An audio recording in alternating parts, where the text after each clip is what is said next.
नमस्कार dear students, मैं हूं राजेश और आप देख रहे हैं learning with Rajesh YouTube channel.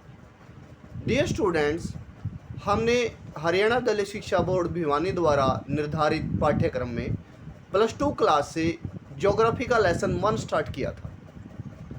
मैं इस बात के लिए माफ़ी चाहता हूं कि कई दिन पहले इसका पार्ट 1 मैंने डाला था और आपने शायद वो अपनी बुक से रिवाइज भी कर लिया होगा, लेकिन ये दूसरा पार्ट आज आपकी उसी कड़ी को आगे बढ़ाने में मदद करेगा।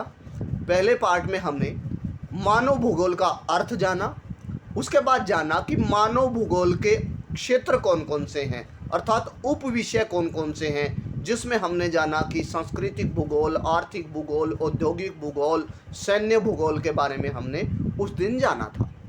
आज हम उसी सीरीज को आगे बढ़ाते हुए मानव भूगोल की प्रकृति के बारे में जानेंगे तथा जानेंगे कि मानव का पर्यावरण के साथ जो संबंध है, अर्थात मानव का प्रकृतिकरण क्या होता है या प्रकृति का मानवीकरण क्या होता है, इसके बारे में आज हम जानेंगे, जो कि हमारे लेसन 1 का इम्पोर्टेंट और टिपिकल पॉइंट है, जिसके बारे में आज हम जानेंगे। उसके बाद हम जानेंगे कि प्रकृति और मानव के प्रभाव को दर्शाने के लिए भूगोलवेताओं ने इसको विभिन्न विचारधाराओं के जरिए प्रस्तुत किया है। वो कौन कौन सी विचारधाराएं हैं जो बताती हैं कि मानव इम्पोर्टेंट है या प्रकृति इम्पोर्टेंट है। कई लोग कहते हैं कि प्रकृति इम्पोर्टेंट है, कई कहते हैं मानव इम्पोर्टेंट है। तो देखेंगे, आज हम जानेंगे कि भूगोलवेताओं के क्या क्या विचार हैं। आई होप कि आपको जो मैंने शुरुआत में बताया वो अच्छे से समझ आया होगा कि आज हम क्या जानेंगे। तो आज हम सबसे पहले जानेंगे मानव भूगोल की प्रकृति, क्योंकि उससे पहले हमने मानव भूगोल का अर्थ जान लिया था और उसके अन्य क्षेत्रों के बारे में, उप क्षेत्रों के बारे में, विषय क्षेत्र के बारे में जान लिया था। चलिए, मानव भूगोल की प्रकृति यानी मानव भूगोल में क्या क्या शामिल होता है। मानव भूगोल वह विज्ञान है जिसमें मनुष्य तथा वातावरण के बीच कार्यात्मक संबंधों का अध्ययन किया जाता है। यही हमने परिभाषा में जाना था और मैंने उसी समय आपको बताया था कि इन परिभाषाओं के जरिए भी आप मानव भूगोल की प्रकृति का वर्णन कर सकते हैं। अर्थात मानव भूगोल में हम मानव और उसका पर्यावरण के साथ क्या तालमेल है, वो उसका यूज कैसे करता है, पर्यावरण उसके लिए कैसे बेनिफिशियल है और मानव पर्यावरण के लिए कैसे बेनिफिशियल है, उनके क्रियात्मक संबंधों का अध्ययन हम मानव भूगोल में करते हैं। उसके बाद मानव भूगोल का बढ़ता महत्व, अर्थात मानव भूगोल की प्रकृति बताती है कि मानव भूगोल का आजकल आधुनिक समय में महत्व बढ़ता जा रहा है, क्योंकि मानव विभिन्न आविष्कार करता जा रहा है, जिसकी वजह से मानव का भूगोल में यानी मानव का महत्व बढ़ता जा रहा है। उसके बाद भौतिक परिवेश का अध्ययन, हमने जाना था कि मानव भूगोल क्या है, मानव और उसका पर्यावरण के साथ संबंध। अब पर्यावरण में बहुत सी भौतिक वस्तुएं भी आती हैं, जैसे आपने जाना सड़क, भवन, पुल, अर्थात वन, नहरें, पठार, मैदान, ये क्या है, ये सब भौतिक परिवेश है। अर्थात मानव भूगोल के अंतर्गत सिर्फ मानव का ही नहीं बल्कि भौतिक परिवेश का अध्ययन भी किया जाता है। और भौतिक परिवेश क्या होता है ये मैंने अभी आपको एग्जाम्पल के जरिए बताया। आई होप कि आपको ये पॉइंट भी क्लियर हो गया होगा। नेक्स्ट पॉइंट, भूगोलवेताओं के नाम दिए गए हैं विडाल डी ला ब्लास और जीन बूस। ये भूगोलवेता हुए हैं जिन्होंने मानव भूगोल को बहुत महत्व दिया है। उन्होंने कहा है कि आधुनिक समय में मानव भूगोल का एक पढ़ने योग्य, अर्थात एक चर्चा का विषय है, बहुत महत्वपूर्ण विषय है। इसके बिना भूगोल अधूरी है, इन भूगोलवेताओं ने कहा है। नेक्स्ट, इसमें हम घर, खेत, नहरें, जैसे मैंने भौतिक पर्यावरण के बारे बताया, ये सभी मानवीय लक्षण का उदाहरण है। अर्थात क्या आप कहेंगे सर थोड़ा सा कन्फ्यूज़न हो गई, आपने तो अभी बताया कि ये घर, खेत, गांव, नहरें, भवन अर्थात वन, पठार, ये भौतिक परिवेश में बताया है आपने, लेकिन ये मानवीय लक्षण क्या है? तो ये घर, खेत, गांव, नहरें, सड़क, पुल आदि है, ये मानवीय लक्षण का भी उदाहरण है। अर्थात इस भौतिक परिवेश में, अर्थात इन भौतिक चीज़ों को सुधारने में मानव का बहुत योगदान रहा है। अर्थात मानव के योगदान के बिना ये चीज़ें अधूरी हैं। इन चीज़ों का अध्ययन भी किस में किया जाता है? मानव भूगोल में किया जाता है। आई होप कि आपको अगर 5 मार्क्स में क्वेश्चन आए कि मानव भूगोल की प्रकृति का वर्णन करें, तो आप अभी बता देंगे कि मानव भूगोल की प्रकृति ये है कि इसमें मानव और पर्यावरण के बीच कार्यात्मक संबंधों का अध्ययन किया जाता है, इसमें भौतिक परिवेश का अध्ययन किया जाता है, इसमें भौतिक परिवेश में मानव के योगदान का यानी मानवीय लक्षण का अध्ययन किया जाता है। बहुत से भूगोलवेताओं ने आजकल बताया है कि किसका महत्व बढ़ता जा रहा है? मानव भूगोल का महत्व बढ़ता जा रहा है। और कौन कौन से भूगोलवेता हैं उनके नाम आप याद रखेंगे, विडाल डी ब्लास और जीन ब्रोस। उसके बाद आई होप कि पहला पॉइंट आज आपको अच्छे से समझ आया। मानव भूगोल का अन्य विषयों के साथ क्या संबंध है? मानव भूगोल की प्रकृति ये भी बताती है कि मानव भूगोल अकेला एक विषय नहीं है, इसमें बहुत से विषय सम्मिलित हैं, अर्थात इसका बहुत से विषयों के साथ संबंध है। कैसे संबंध है? आपका वेरी वेरी इंपॉर्टेंट पॉइंट आता है, ये भी एग्जाम में आने योग्य पॉइंट है। कल एग्जाम में आएगा कि मानव भूगोल का अन्य विषयों से बहुत संबंध है, गहरा संबंध है। कथन की चर्चा कीजिए, कथन पर लिखिए कुछ। आप बताएंगे कि आर्थिक क्रियाओं के लिए यह अर्थशास्त्र पर निर्भर है। जैसे आपने कक्षा 8 में आर्थिक क्रियाओं में प्राथमिक क्रियाएं, द्वितीय क्रियाएं, तृतीय क्रियाओं के बारे में जाना था। तो ये प्राथमिक द्वितीय क्रियाएं आपने ज्योग्राफी में पढ़ा था 8th क्लास में। अर्थात इन क्रियाओं के अध्ययन, इनका डाटा प्राप्त करने के लिए ज्योग्राफी यानी मानव भूगोल किस पर डिपेंड है? इकोनॉमिक्स पर, अर्थशास्त्र पर डिपेंड है। डाटा लाएगा कि किस देश में यानी भारत में ही ले लीजिए, प्राथमिक क्षेत्र में लोग कितने काम कर रहे हैं, द्वितीय में कितने कर रहे हैं, इसके लिए वो अर्थशास्त्र पर निर्भर है। आई होप पहला पॉइंट आपको अच्छे से समझ आ गया होगा। उसके बाद भूगोल जो है प्राचीन क्रियाओं के अध्ययन के लिए इतिहास पर बल देता है, अर्थात इतिहास का सहारा लेता है। प्राचीन क्रियाएं कैसे? कि प्राचीन काल में मनुष्य की क्रियाएं क्या होती थी, कि प्राचीन काल में मनुष्य आदि मानव था, अर्थात उसकी क्रियाएं सिर्फ खेती तक या कुछ चीज़ों को बीनने तक सीमित थी, इकट्ठा फल फूल इकट्ठा करने तक सीमित थी। अर्थात फिर परिवर्तन हो गया, उस परिवर्तन का डाटा लाने के लिए ज्योग्राफी किस पर डिपेंड करती है? हिस्ट्री पर डिपेंड है। उसके बाद भूमि उपयोग प्रारूप, आपने कक्षा 10 में भी पढ़ा था कि भूमि उपयोग का जो प्रारूप है, अर्थात भूमि का विभिन्न कार्यों के लिए जो प्रयोग होता है, अर्थात फसलों के वितरण के लिए, यह कृषि विज्ञान पर निर्भर है, एग्रीकल्चरल साइंस पर निर्भर है कि किसी देश में कितनी भूमि पर वन है, कितनी पर चारगाह हैं या कितनी पर खेती होती है। तो उसके लिए किस पर डिपेंड है ज्योग्राफी यानी मानव भूगोल किस पर डिपेंड है? कृषि विज्ञान पर। उसके बाद परिवार, रीति रिवाज, जो कि हमने पढ़ा था कि सांस्कृतिक भूगोल में हम अध्ययन करते हैं। परिवार, रीति रिवाज, जनजातियों के अध्ययन के लिए यह समाज शास्त्र पर निर्भर है, सोशियोलॉजी पर निर्भर है। आई होप कि आपको इन एग्जाम्पल्स के जरिए ये पॉइंट अच्छे से समझ आ गया होगा। उसके बाद हम आगे बढ़ेंगे मानव का प्रकृतिकरण। अब जैसा कि आपको इनकी परिभाषाओं से पता चला कि मानव का पर्यावरण के साथ संबंध का, कार्यात्मक संबंधों का अध्ययन किया जाता है मानव भूगोल में, तो इसका मतलब मानव के लिए पर्यावरण अर्थात प्रकृति बहुत महत्वपूर्ण है। तो इससे आप यही समझे। तो मानव का प्रकृतिकरण क्या कहलाता है? वेरी वेरी इंपॉर्टेंट पॉइंट है आपके एग्जाम पॉइंट ऑफ व्यू से कि मानव का प्रकृतिकरण किसे कहते हैं, व्याख्या कीजिए। मानव का प्रकृति की सहायता से विकास करना, अर्थात मानव प्रकृति की सहायता से, अभी प्रकृति ने हमें क्या दिया है? भूमि दी है, खेती कहाँ करेंगे हम अगर प्रकृति ने हमें भूमि नहीं दी होती। प्रकृति ने हमें पानी दिया है, अब पानी की सहायता से हम खेती कर रहे हैं। अर्थात एग्जाम्पल से आप समझ गए होंगे कि मानव का प्रकृति की सहायता से विकास करना मानव का प्रकृतिकरण कहलाता है।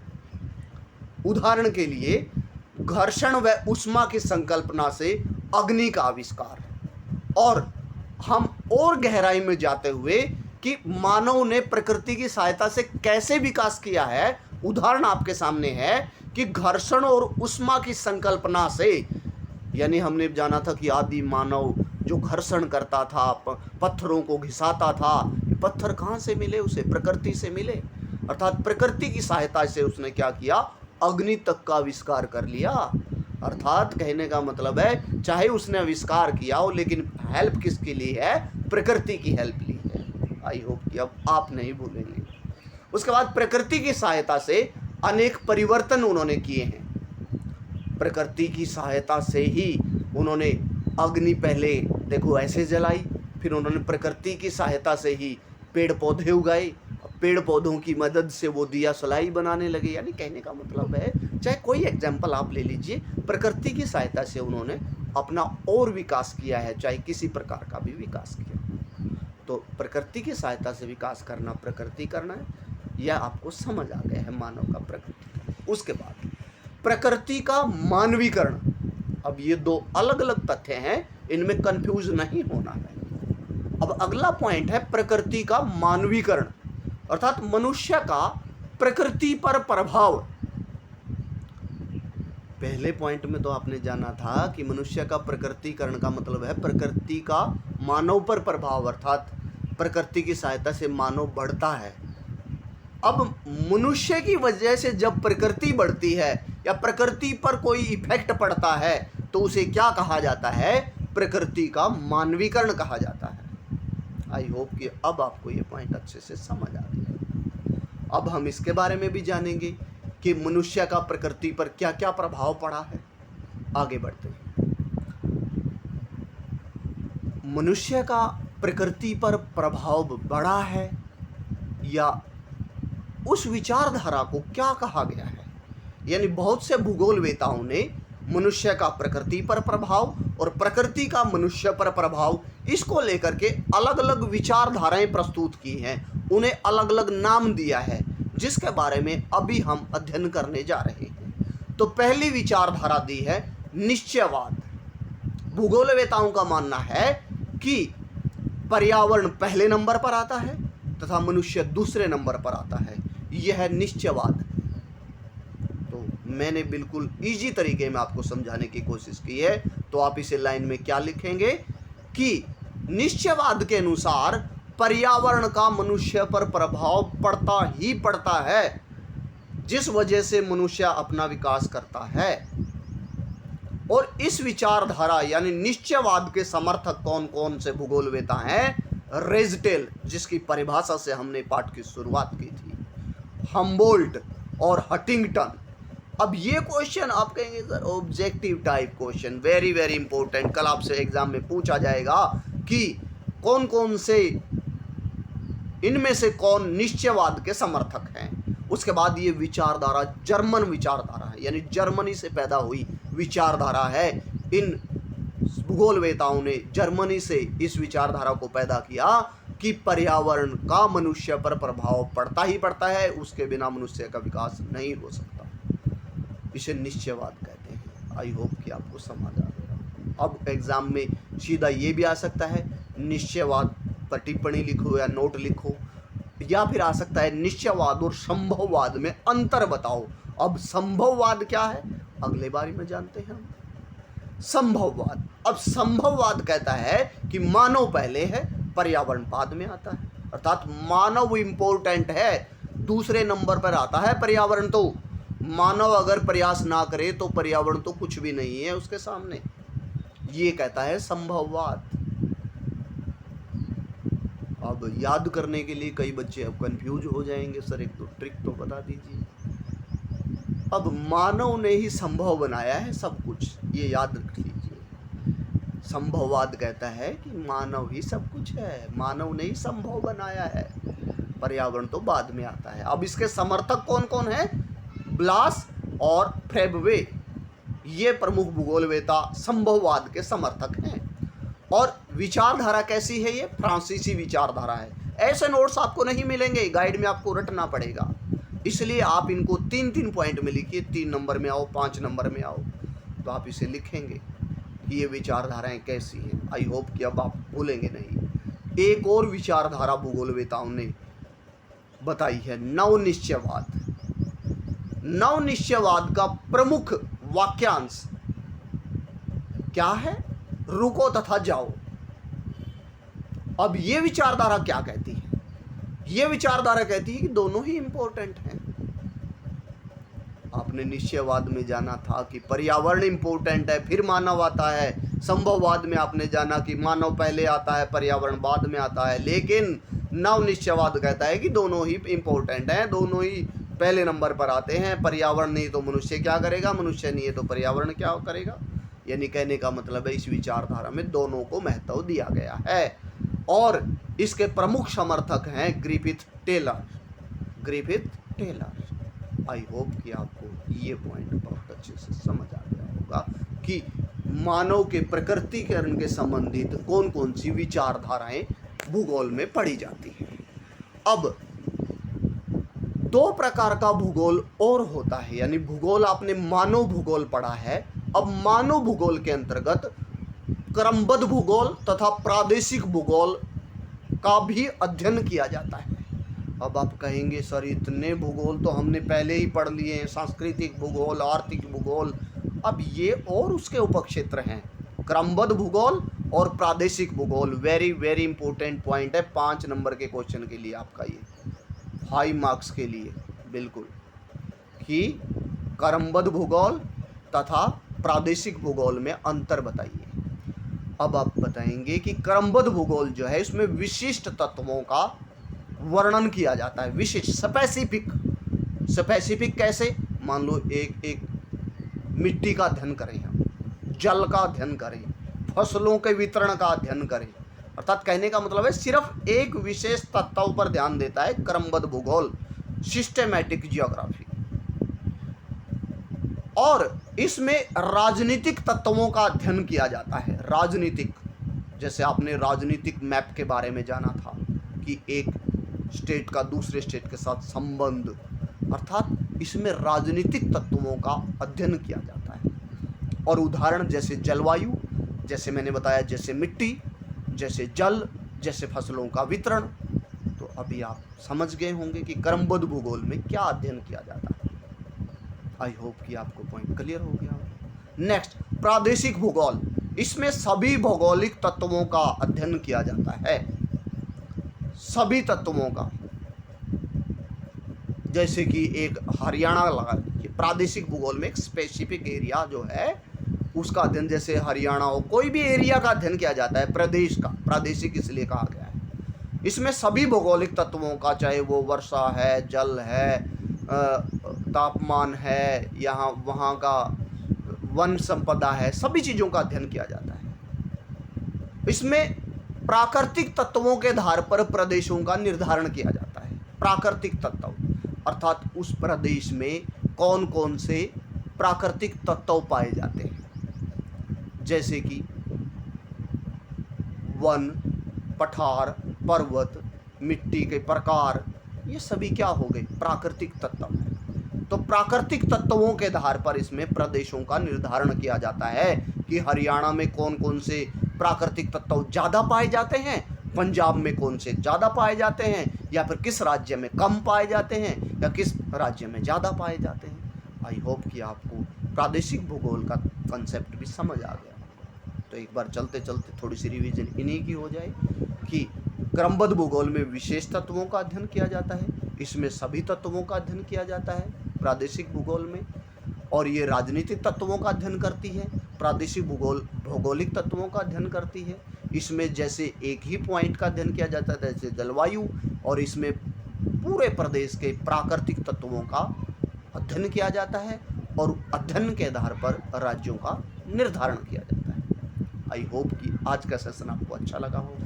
आपका लेसन नंबर 1 ज्योग्राफी से 2 वीडियो में कंप्लीट हो गया है। यदि आपको सेशन अच्छा लगे तो please like and share also. यदि आप मेरे यूट्यूब चैनल पर नए हैं तो please subscribe the channel, like and share also. Thank you and have a nice day.